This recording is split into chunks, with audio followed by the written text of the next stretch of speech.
Our next guest just mentioned he needed a haircut in that commercial you saw for Harvard Eye Associates. We're welcoming Dr. T to the program. Dr. T, thanks for joining us. Oh, it's my pleasure. Thanks for having me again.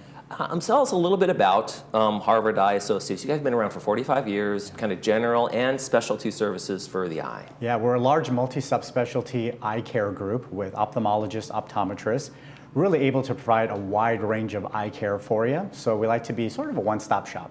Mm-hmm. And we're going to talk a little bit about glaucoma, but with cataracts, what is some of the symptoms of glaucoma in the first place? If somebody thinks, hey, I might be having some vision issues. Yeah, so glaucoma is what we call the silent thief of vision. You actually don't notice it, and that's the issue. Eye pressures go up. It causes damage to the back part of your eye until there's enough damage where you're noticing you're not seeing well. Okay. Unfortunately, by that point, when you come in to come see us, we're like, oh, there's already damage. Can't undo it. The goal is to minimize it. That's why it's super important to get routine eye care done.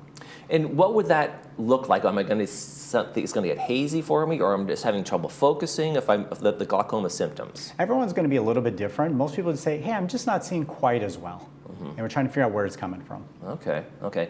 So cataract surgery for cataracts, mm-hmm. and how does it apply to glaucoma? That's a great question, and that's so confusing to patients when I Right. bring it up with them, because we're focusing in on their glaucoma care. They're like, why are we talking about cataracts? I thought they're a separate issue. Mm-hmm. And they are separate issues, but they're connected together. Mm-hmm. The reason why that is the natural lens of your eye, which is almost like a camera, gives your eye strength. As we get older, or as we mature, it becomes cloudier. Mm-hmm. The problem is the lens of your eye, much like everything in this room, there's only so much space in it. It takes up more and more space as it's getting bigger and bigger.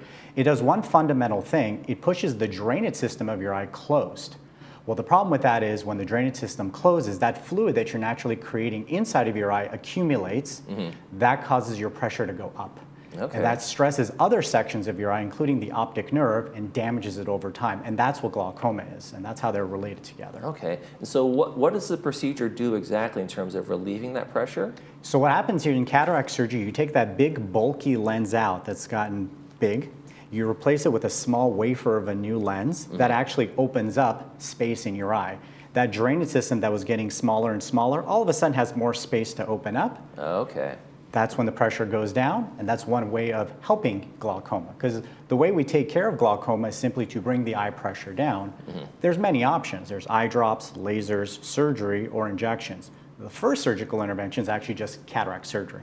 Okay. And are there pills, are there supplements you take after that? Maybe like in terms of, is it a blood pressure thing? That if I have high blood pressure, I'm a candidate for glaucoma? Great question. Blood pressure, eye pressure, two separate compartments. Okay. They're generally not related. Actually, for some people, low blood pressure is more associated with glaucoma than high blood pressure. There are some pills you can take for glaucoma, but we generally don't like those pills because they can cause other effects in the body.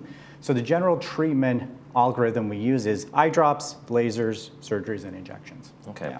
So you get the surgery, you get the new lens in there. Is that kind of the cure in terms of we're not going to have that pressure issue anymore, or will that eventually kind of the pressure build up again, or how does that, is it a permanent solution? I think that's a great question. As much as I would love to say it's a cure, there's never a way of curing glaucoma. Okay. The question is just treating it and keeping the eye pressure down. Okay. For most patients, it does help out.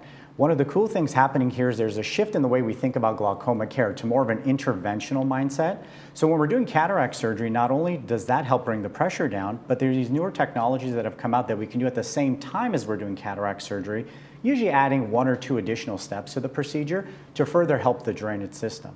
So a lot like we were talking about that drainage system naturally opening up. Well, if it opens up and it's still a little bit clogged, I'm going to go there and just do a little roto-rooter in there too, since I'm already working in the eye. Okay. Yeah. I had a friend, I'm not going to reveal his name, but he had cataract surgery. And he told me that he was offered different options of lenses according to what he could pay for, was insurance coverage, and then the kind of the optimal one that wasn't covered. Is that something you also do, that lens you put in there? Are there different options for, and how is someone going to see? Is it going to be a lot different from when the regular lens that was in there? Absolutely. There's many different options, so there's no cookie cutter way of doing cataract surgery. So I like to say, don't be overwhelmed with the options. Let your eye care provider guide you in them. It's sort of like trying to pick toppings of a pizza, but you've never had pizza before. Now, when it comes to glaucoma, some of the lens options are going to be better than others because you want to have an otherwise healthy seeing eye for some of the things that we can implant. For glaucoma, we may recommend other options. The goal is simply just trying to maximize your vision. That's why we think it's super important to get to know each other. So I realize what's an important activity for you so I can recommend the right lens to get you to where you need to be. Okay. So take us kind of through the procedure step by step. I come in, I'm a candidate. Where do we go from here? Yeah. For cataract surgery, if we agree that that's what the primary issue is, it's super important to figure out that there's nothing else in the eye that's causing the visual issue. Because if we're going to take the time and risks and benefits of doing surgery, we want to make sure you do really well with it.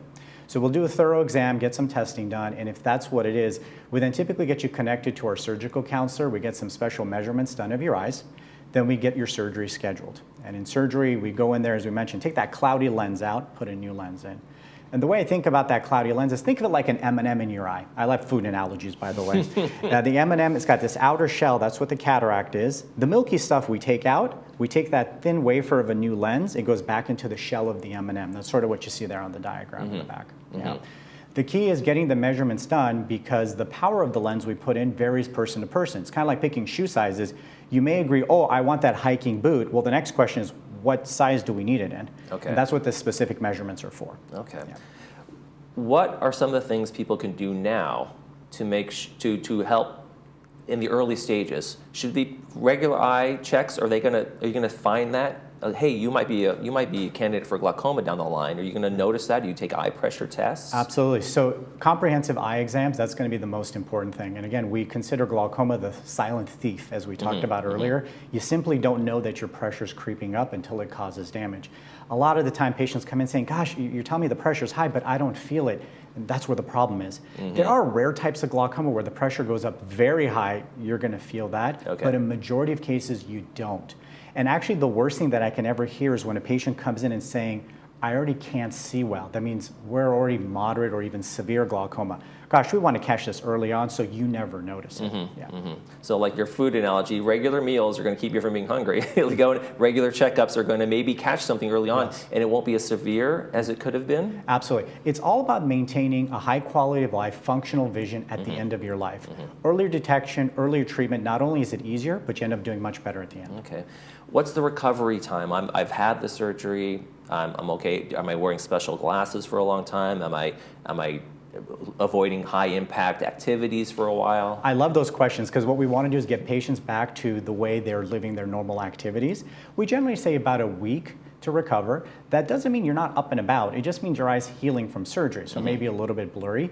Probably the biggest thing is no heavy lifting or straining. That kind of maneuvers we don't really like. But otherwise, it's a relatively quick recovery. So heavy lifting, straining, because of the pressure that it puts on I'm lifting something and that actually can affect the eye? It can. Just imagine having knee surgery. You have a wound on the knee. They would say, well, don't exercise. We don't want the wound to open. In cataract surgery, for a majority of patients, we actually don't even use stitches to close the small incisions we make.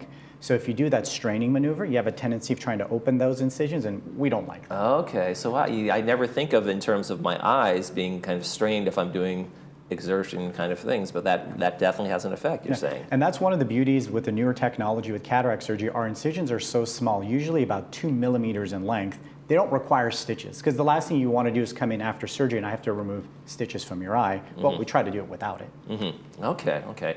So what kind of insurance, is insurance cover most of this? Majority of the time for cataract surgery, yes it is, because we want to make sure that it's affecting your vision, so there's several tests we do, but we also want to check your pressure. So a majority of the time when we talk about cataract surgeries, it's functionally affecting your vision, but when it comes to glaucoma patients, sometimes the first sign we see is your eye pressure going up. So patients may come and say, I'm not noticing a big difference with my vision. Why are we dealing with cataracts? It's because it's actually causing a secondary effect. Your eye pressure is going up. Back to that analogy, if there's only so much space here in the room in your eye working, it's taking up more space, it's causing other problems. And we want to catch it on. Post, like you said, there's no cure, but what's the maintenance? What you said what kind of a follow-up in terms of, okay, here's how I keep my eyes, my glaucoma in check? Yeah, so routine maintenance care is the way to go. And the answer to that is it'll depend on how bad your glaucoma is. If your glaucoma is caught super early, usually about 2 times a year, seeing you, just checking in, making sure the pressure hasn't elevated, that works for you. But the more advanced disease you have, the more you need to be seen, just like anything Right, else. just the regular follow-up care is a good idea. Well, you can get that at Harvard Eye Associates, right? Great, we can. Thank you so much. Dr. T, thanks for joining us. Appreciate it. When we come back, we're going to be talking to the old pros. Stay with us.